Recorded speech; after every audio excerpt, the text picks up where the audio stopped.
L'homme ne vivra pas de pain seulement, mais de toute parole qui sort de la bouche de Dieu. Voici votre moment de méditation quotidienne.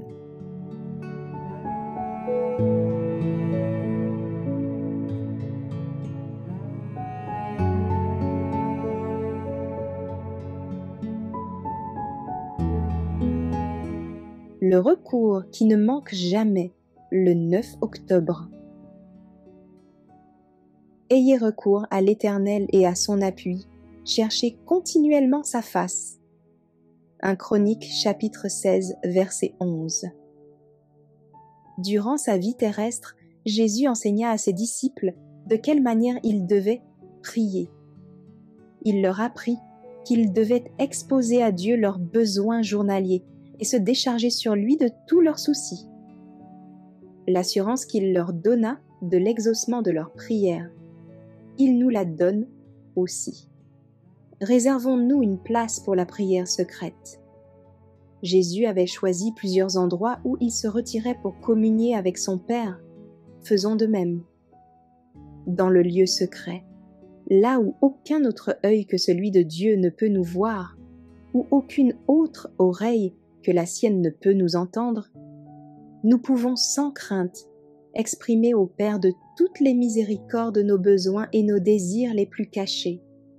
Alors, dans la paix et le silence, nos cœurs entendront la voix qui ne manque jamais de répondre aux cris de la détresse humaine.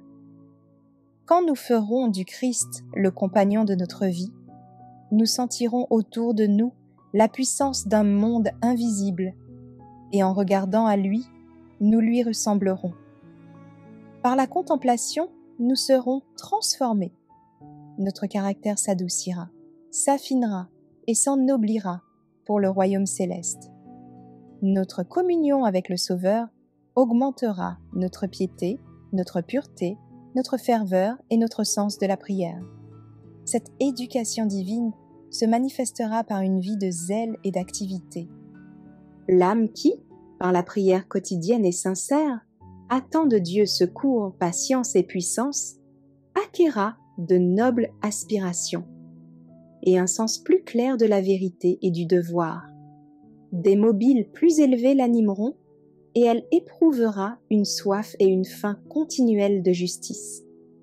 Par une communion constante avec le ciel, nous pourrons communiquer à ceux avec lesquels nous vivons la lumière, la paix et la sérénité qui règnent dans notre cœur. La force puisée dans la prière, jointe aux efforts persévérants de notre esprit pour rester vigilant et recueilli, rend aisé l'accomplissement des devoirs quotidiens et sauvegarde notre paix. La religion doit commencer par la purification du cœur et être nourrie par la prière quotidienne.